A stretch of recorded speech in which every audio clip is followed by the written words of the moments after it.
كتير من الحوارات اللي بتدور حوالين ازاي نصحى بدري بتكون في الحيز بتاع الفوائد بتاعته، سواء بقى كانت فوائد عملية زي انك هتبدأ يومك بدري هتنجز اكتر، الناس بتبقى لسه نايمة وبيكون فيه هدوء، او فوائد صحية زي ان الساعة البيولوجية بتاعتك هتظبط وده هيأثر على هرموناتك وبالتبعية ممكن يأثر على مودك ويخليه احسن، وفوائد تانية كتير.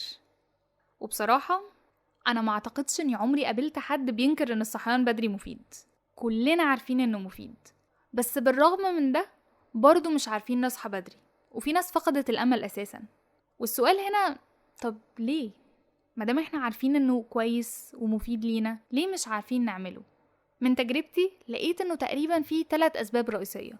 السبب الاول او مجموعة الاسباب هي الاسباب البديهية، اللي هو نمت متأخر صحيت متأخر، دوست سنوز فصحيت متأخر. دي أسباب بحب أربطها بالقدرة الجسدية.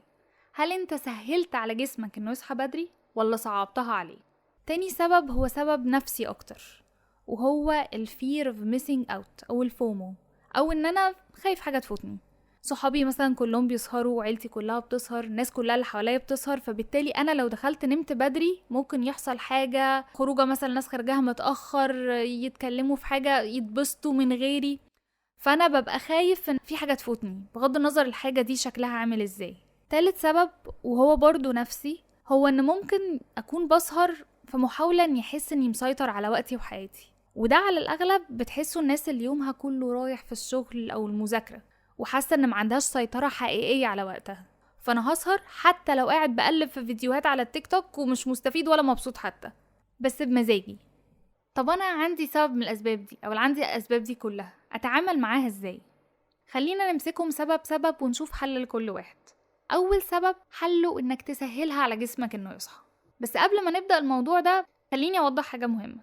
جسمنا ذكي، وسبحان الله لو بصينا على الطبيعة من حوالينا هنلاقي ان ربنا خلق لنا محفزات او سيجنالز بتدي جسمنا احساس او اشارات ان هو يصحى ويفوق او يبدأ ينعس وينام. الشمس. ولكن لو بصينا حوالينا في العصر اللي احنا فيه هنلاقي ان احنا قاعدين في نور طول النهار، الصبح الشمس منورة وبالليل مشغلين عادي النور بالكهرباء.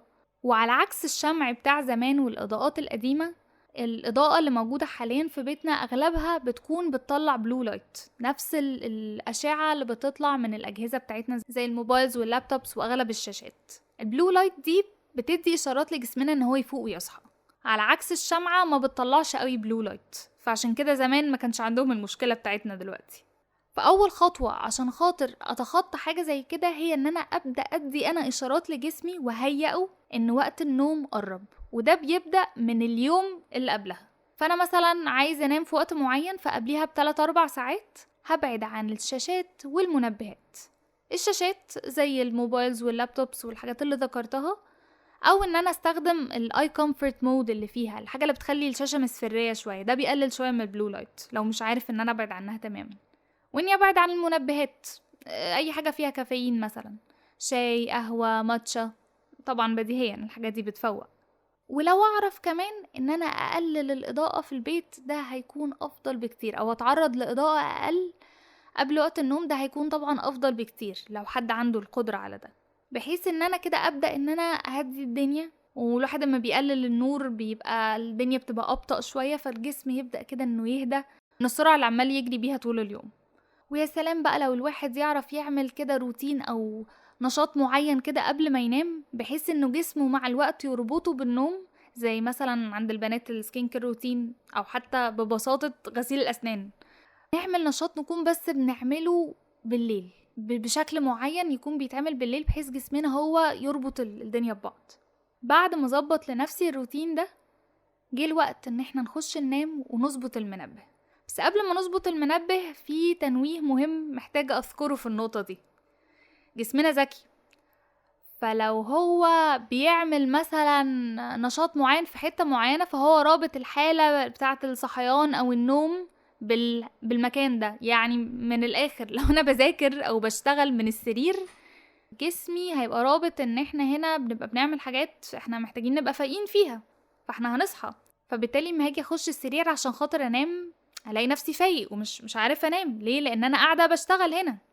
فمهم ان السرير او مكان النوم يكون للنوم وليس للعمل او المذاكرة.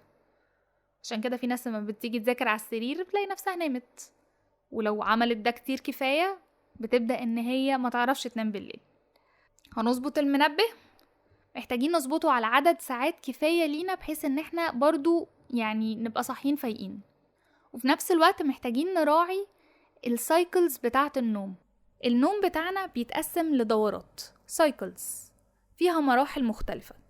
لو صحيت في نص الدورة او نص السايكل هصحى مفزوع، عايزة انام، مش طايق نفسي ومتقدر. بس لو صحيت في اخر السايكل هصحى فايق والدنيا هتبقى كويسة وبحاسس ان انا مستعد ان انا اواجه اليوم، بغض النظر انا نمت كام ساعة.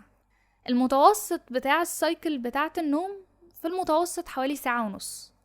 فمهم ان وانا بظبط المنبه لتاني يوم يكون متناسب مع الرقم ده، يكون حاجة قابلة انها تتقسم على 1.5 ساعة. يعني 1.5 ساعة، 3 ساعات، 6 ساعات، 7 ساعات ونص، وهكذا.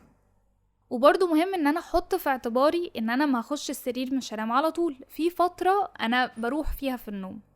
الفترة دي بتختلف من شخص للتاني، ولكن المتوسط بتاعها برضو في حدود نص ساعة. ولكن لو حد مثلا عنده أرق شوية بياخد وقت عشان خاطر ينام بطبيعته، المدة دي ممكن تختلف. فالموضوع محتاج تجربة، ولكن بنبدأ نشتغل بالحاجات المتوسطة ونبدأ على أساسها نشوف طب أنا فعليا خدت وقت قد إيه إن أنا أخش في النوم، وأبدأ أعدل. ظبطت المنبه خلاص، جاهز إنك تخش تنام. هتاخد المنبه أو الموبايل وتحطه في أبعد نقطة ممكنة. لو أنت شخص بتدوس نوز كتير تتأكد ان الأوضة مظلمة بقدر الإمكان، لأنه ده بيساعدنا ان احنا ننام بعمق. ولو برد شوية بسيطة ده يعني هتكون الظروف المثالية انك تنام بعمق اكتر. تخش السرير، تبدأ رحلتك انك تروح في النوم، وتصحى تاني يوم على المنبه تقوم تاخده وتقفله من الحتة البعيدة اللي هو موجود فيها، وتحاول تتعرض للشمس بأسرع وقت ممكن بقدر الإمكان، عشان أشعة الشمس بتساعدنا ان احنا نفوق. او مثلا تقوم من السرير بسرعة وتغسل وشك بحيث ان ده يساعدك انك تفوق. الخطوات دي علميا هتساعدك انك تصحى بدري بشكل اسلس بكتير، ولكن عمليا هي محتاجة تدريج، ومحتاجة ان الواحد يجرب مرة واتنين ويشوف جسمه طبيعته بيروح في النوم في قد ايه، طب ايه المشاكل اللي ممكن تكون طلعت له، ويبدأ ان هو يحلها. ولكن لو انت فعلا شخص عايز تصحى بدري وعندك سبب واضح لده، هتعرف ان انت تعمل ده تدريجيا لغاية ما تلاقي نومك متظبط. وده بينقلنا لتاني سبب، وهو ال fear of missing out. على عكس الأسباب الجسدية أو القدرة زي ما أنا بحب أسميها، ال fear of missing out هو قرار. محتاج تقرر هل الحاجة اللي أنا بسهر عشانها ذات قيمة أو worth إن أنا أصحى تاني يوم مش طايق نفسي ومقريف وعايزة أنام، أو أصحى متأخر وتفوتني حاجة معينة. الحل للنقطة دي هو ان الواحد يبدأ يحدد انا اصلا عايز اصحى بدري ليه، انا ليه اصلا بسمع الكونتنت ده حاليا، ويكون سبب حقيقي. لانه في فرق كبير ما بين مثلا انا عايز اصحى بدري عشان عندي شغل، وانا عايز اصحى بدري عشان عايز اروح الشغل وانا فايق ومركز، وتبدأ تتخيل التأثير الايجابي بتاع ده على يومك. اول سبب فعليا مش هيخليك تعمل مجهود عشان تنام بدري، على عكس تاني سبب. ما تقولش انا عايز اصحى بدري عشان خاطر كذا، لا، تخيل ازاي ده هيخلي حياتك افضل بأيا كانت الطريقة، وده هيساعدك تلمس السبب وهيشجعك تاخد الخطوات باتجاهه، وانك تاخد القرار انه في حاجات مش بنفس اهمية ان انا اخش انام بدري عشان الفايدة اللي هتعود عليا في تاني يوم. تالت حاجة ممكن تكون مصعبة عليك الصحيان بدري، وهي احساسك بالسيطرة على وقتك. خلينا متفقين انه ايا كان اللي بتعمله فانت مش راضي عنه، وإلا ما كانش زمانك بتسمعني دلوقتي. سواء كنت بتقعد تسكرول على السوشيال ميديا بلا هدف، او بتعمل حاجة بتبسطك بس بتندم عليها تاني يوم الصبح وانت صاحي متقدر. محتاج تعرف حاجة واحدة بس، انك مش محتاج تستنى لآخر اليوم عشان تعمل حاجة لنفسك. ممكن تعمل حاجات في نص اليوم مهما كانت بسيطة. ان شاء الله تشتري حاجة حلوة من السوبر ماركت زي ما كنا بنعمل واحنا صغيرين، او تظبط خروجة بعد الشغل، او حتى تخطط للويك اند بحيث انك تحط فيه نشاطات انت بتحب تعملها. احساسك بالسيطرة على الوقت مش هيجي من الوقت اللي بتضيعه وانت مش مبسوط حتى، بس هيجي لو خططت انك تشوف او تتكلم مع ناس بتحبها، او تعمل حاجات بتبسطك مهما كانت بسيطة.